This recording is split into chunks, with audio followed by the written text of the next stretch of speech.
The blood on my face was starting to dry when the nurse told me Emma needed immediate surgery. My world just crumbled right there in the hospital hallway, with the smell of disinfectant burning my nostrils and the metallic taste of fear in my mouth. Please subscribe to the channel and leave a like to get access to more stories like this. Mr. Thompson, we need the biological mother's consent to proceed with the procedure, the doctor said, holding a clipboard. Her words echoed in my head like a nightmare. Michelle hadn't answered her phone in 3 weeks. She was in rehab and I couldn't reach her. Emma had been unconscious for 2 hours. The drunk driver who hit our car fled, leaving me there with my injured girl and a pile of documents I couldn't sign alone. My ex-wife had insisted on joint custody precisely to torment me in moments like this. I walked to the waiting room and collapsed into a blue plastic chair. My hands trembled as I tried to call Michelle for the 10th time. Voicemail again. I looked at my torn work shirt, stained with blood, remembering I'd promised to take Emma for ice cream after I finished fixing that fence. "Excuse me," a soft female voice said beside me. An elegant woman, wearing an expensive wool coat, sat in the chair next to mine. "I couldn't help but notice your distress. Can I help with anything?" I looked up and saw someone who clearly didn't belong in that hospital setting. Her blonde hair was pulled back in a perfect bun, and her discreet jewelry cost more than my annual salary. Still, there was something genuine in her green eyes. "My daughter needs surgery, and I can't authorize it," I replied, my voice hoarse. "Her mother is in rehab, and I can't reach her." The woman leaned slightly toward me. "I'm Catherine Walsh. I have some contacts who can help with urgent legal matters. If you allow me, I can make some calls." Normally, I would have refused help from a stranger, especially one who looked like she'd stepped out of a luxury magazine. But Emma was suffering, and my pride wasn't worth more than my daughter's life. "Ryan Thompson," I introduced myself, extending my grease-stained hand. "Please do whatever you can." Catherine took out her phone and started talking to someone about emergency court orders and temporary guardianship. Her words were precise and confident, as if solving crises was her profession. In 15 minutes, a lawyer showed up at the hospital with documents that would allow the surgery. While Emma was in surgery, Catherine stayed with me in the waiting room. We talked about work, about how hard it was to raise a daughter alone, about the challenges of starting over after a complicated separation. She told me she had lost her husband 8 months ago in a mountaineering accident. "Why are you doing this for us?" I asked when they brought coffee from the cafeteria. "Because I recognize a dedicated father when I see one," she replied simply, "and because we all need help sometimes." The surgery lasted 4 hours. When Dr. Rodriguez came out of the operating room, my heart almost stopped. But he smiled and said Emma would be fine. A broken arm, a few stitches on her forehead, but nothing that would jeopardize her future. Catherine was by my side when we could finally see Emma wake up. My girl looked at both of us with those curious eyes that always melted me. "Dad, who's the pretty lady?" Emma asked in a sleepy voice. "A friend who helped us today," I replied, stroking her hair. During the following days of recovery, Catherine appeared at the hospital with books for Emma, homemade food for me, and always a comforting conversation. She didn't seem to be in a hurry to return to her luxurious life, and that intrigued me. A week later, when I took Emma home, Catherine offered to help with anything we needed. For the first time in years, I didn't feel completely alone raising my daughter. There was something special about that woman who appeared out of nowhere in my most desperate moment. Emma was recovering quickly and was already asking when Catherine would visit us again. I also wanted to know the answer to that question. 3 months had passed since the accident when I found a pile of paid medical receipts on my desk. My heart pounded when I saw the astronomical amounts I should have been paying for Emma's care. Every appointment, every exam, every medication, all paid for by a bank account that definitely wasn't mine. I called Catherine immediately, my hands trembling with anger as I dialed the number.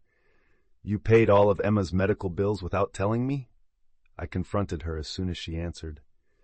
There was silence on the other end of the line. "Ryan, I can explain." "Explain what? That you turned me into a charity project? That you decided I wasn't capable of taking care of my own daughter?" It wasn't like that, Catherine said softly. I just wanted to help. You were going through so much stress. I didn't ask for your financial help. I just asked you to help me with the legal documents that day. My voice was louder than I intended. You made me look like an incompetent who can't support his own family. I hung up the phone and buried my face in my hands. Emma was at school, and I was alone in our small apartment, surrounded by toys Catherine had bought and constant reminders of how our lives had changed since she appeared. When Emma came home from school that afternoon, she asked where Catherine was. She's not coming to visit us anymore, I replied, trying to keep my voice steady. Why? Did you guys fight like you and Mom used to? My daughter's question hit me like a punch to the gut. It's complicated, honey. But I like Catherine. She helps me with math and makes those yummy sandwiches. I spent the next few days trying to get back to our normal routine, but everything felt empty. Emma kept asking for Catherine, and I didn't know how to explain my wounded pride to a 10-year-old. That's when Michelle showed up at my door. She looked different, thinner, with her hair cut short and her eyes clear for the first time in years. The rehab program had worked, at least superficially. Hi, Ryan, she said hesitantly. Can I come in? I let her in, watching as she looked around the apartment that was once our home. I heard about the accident. Why didn't you call me? We did, Michelle. You were unreachable at the clinic. Well, I'm here now, and I've been clean for 4 months. She straightened up with an air of determination I hadn't seen in years.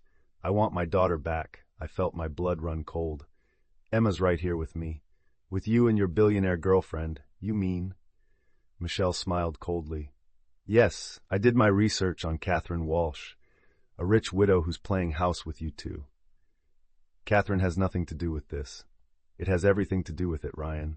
A child needs stability, not a father who changes relationships like he changes clothes. First me, now her. Emma deserves better. Emma arrived home from school in the middle of our argument and ran to hug Michelle.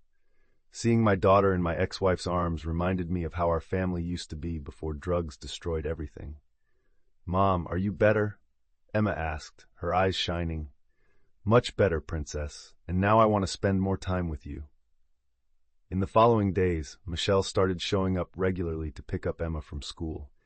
She had gotten a job at an office and rented a small but tidy apartment across town. On the surface, she seemed to have truly changed. 2 weeks later, I received a court summons. Michelle was seeking full custody of Emma, claiming that I had created an unstable environment by getting romantically involved with a much older and richer woman, putting our daughter in an inappropriate situation of financial dependence. My lawyer, an overworked man from the public defender's office, explained that Michelle's case was strong. She was clean, employed, and could argue that Emma would be better raised away from the influence of a non-traditional family. They'll use your relationship with Catherine Walsh against you, he warned me. The socioeconomic difference, how quickly you got involved after a trauma, all of that can be interpreted as instability. The hearing was scheduled for next Friday. I spent the following nights sleepless, imagining Emma being taken away from me. She had been my anchor since Michelle left home. I couldn't imagine my life without my daughter. On Thursday night, Catherine appeared at my door. It was raining, and she held a black umbrella that dripped in the hallway. Can I come in? We need to talk. I let her in, noticing how our apartment seemed even smaller with her elegant presence filling the space. I heard about the hearing, she said directly. Daniel, my lawyer, told me about the lawsuit. It's not your problem, I replied, keeping my distance. Ryan, stop it. You know I care about both of you. Emma is like a daughter to me now. That's exactly the kind of comment Michelle is using against me. Catherine moved closer and touched my arm. Then let's give her something really solid to worry about. What are you talking about? Marry me. I stared at her, unable to believe what I had heard. Catherine, no, listen to me. I love you, and I love Emma. Together, we are a family. If we get married, Michelle can't argue instability, and I want to officially adopt Emma. You can't be serious. I've never been more serious in my life. Catherine's eyes shone with determination. We've wasted too much time fighting because of your pride. Emma needs us united. The hearing began on a cold Friday morning. Michelle was sitting with her lawyer, looking confident in a navy blue suit that made her seem completely different from the woman who had left home 2 years earlier. Her lawyer presented arguments about stability, a traditional family environment, and the dangers of exposing a child to relationships based on extreme financial differences. My client offers a stable and traditional home, he argued, without the complications of a relationship built on financial dependence and trauma. When it was my turn to testify, I spoke about the last 2 years raising Emma alone, about how we had built a solid routine, about her performance at school, and our emotional bond. Emma is my life, I said, looking directly at the judge. Every decision I make is for her well-being. That's when Catherine stood up in the gallery. Your Honor, may I speak? The judge seemed surprised. Miss Walsh, you are not a party to this proceeding. I'd like to be, Catherine replied firmly. I'd like to ask permission to adopt Emma Thompson and announce my engagement to Ryan Thompson. The silence in the courtroom was deafening. Michelle turned pale, and her lawyer began whispering furiously in her ear. Your Honor, Catherine continued, Emma lost precious years due to her biological mother's addiction. Ryan alone built a solid foundation for her. Together, we can offer not only emotional stability, but also resources to ensure the best possible future for this child. The judge called a 30-minute recess to evaluate this unexpected development. After the recess, the judge returned with a decision that would change our lives forever. He granted full custody to me, recognizing that Emma had found stability and genuine love in our home. Furthermore, he approved Catherine's adoption request, provided we completed the proper legal procedures.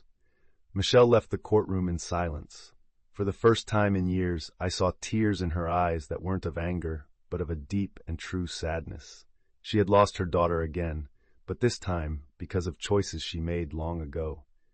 Catherine was waiting for me in the hallway, a nervous smile on her face. So, are you going to give me an answer about the marriage, or am I going to have to propose to you officially? I took her hands and pulled her close to me. Catherine Walsh, you saved my family twice. Of course, I'll marry you. Emma ran to us as soon as we left the courtroom, hugging our legs tightly. Does this mean Catherine is going to be my new mom? If you want to, honey, Catherine replied, kneeling to Emma's height. Yes, can I call you Mom? I saw tears in Catherine's eyes for the first time. It would be an honor, Emma. We set the wedding for a month later, a simple ceremony in Catherine's garden. Emma insisted on being the flower girl and helped choose the flowers. White daisies, her favorites. Daniel, Catherine's lawyer, handled all the legal paperwork with the efficiency I had come to expect. The adoption was finalized a week before the wedding, officially making Emma a Thompson Walsh. On our wedding day, I woke up early in the small apartment I would share with Catherine and Emma for just a few more hours. Our new home would be her house, a place Emma had already started calling home during our visits. Catherine had insisted I keep my construction business, but now with resources to expand. You're good at what you do, she said. I don't want you to change that because of me. The ceremony was perfect. Emma held the rings with the seriousness of someone carrying the most important responsibility in the world. Catherine was radiant in a simple white silk dress, and I wore the first suit I ever bought. When the pastor declared us husband and wife, Emma yelled, "Finally!" so loud that all the guests laughed. At that moment, looking at the two most important women in my life, I knew we had found our place in the world. Michelle showed up at the reception. I tensed, but she approached with her hands extended in peace. I came to congratulate you, she said softly, and to apologize for trying to separate a family that clearly loves each other. Catherine was the first to extend her hand. Michelle, you'll always be welcome in Emma's life. She needs to know she has two moms who love her. Thank you, Michelle replied with tears in her eyes. I'll work to deserve that. Emma ran to hug Michelle. Mom, Michelle, did you see? Now I have two moms and one dad. I'm the luckiest girl in the world. That night, when we tucked Emma into bed in her new room, a space 3 times larger than the old one, with a bookshelf full of books and a real study desk, she held our hands. Dad, Mom, Catherine, do you promise we'll stay together forever? We promise, we replied in unison. 2 years passed like a dream. I'm here on our porch, watching Catherine in the garden with Emma, who is now 12 and already talks about being a doctor like Dr. Rodriguez. She has grown up confident and happy, dividing her time between her studies, her books, and the science projects Catherine encourages. My business grew beyond my most optimistic expectations. I now have a team of 15 employees and contracts with some of the most respected companies in the city. Catherine helped me understand that accepting opportunities isn't losing independence, but building a better future for our family. Catherine is 7 months pregnant. We found out it's a girl, and Emma has already chosen the name Sophia. She says she wants to teach her sister everything about science and math, and spends hours talking to Catherine's belly about all the adventures they'll have together. Michelle has become part of our family in a way I never imagined possible. She visits Emma every weekend and has dinner with us on Wednesdays. She's been clean for 2 years and works as a counselor at a rehab center, helping others find their way back. Emma proudly says she has 2 moms and a dad who like each other. Tonight, Catherine and I are sitting in bed. She's reading a book about child development, and I'm reviewing the plans for our new house. One I'm building with my own hands, bigger and with room for our family to grow even more. You know what impresses me the most? Catherine asks me, closing the book. What?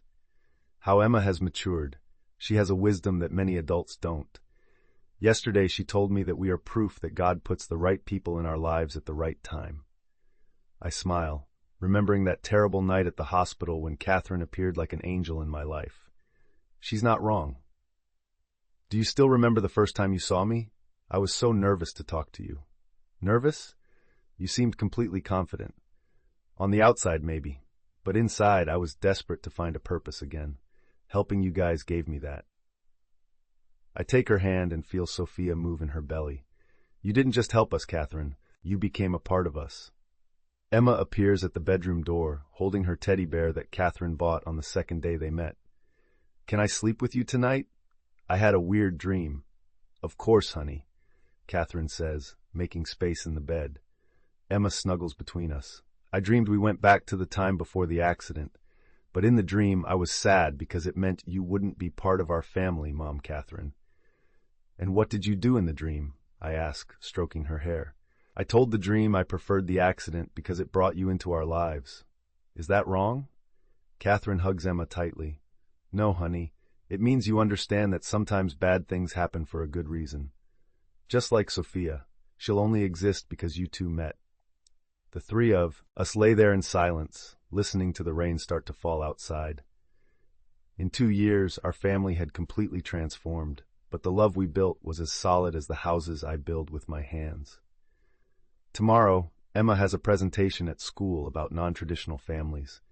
She's going to tell our story, how a car accident brought together people who should never have met, but who became a family stronger than any blood tie.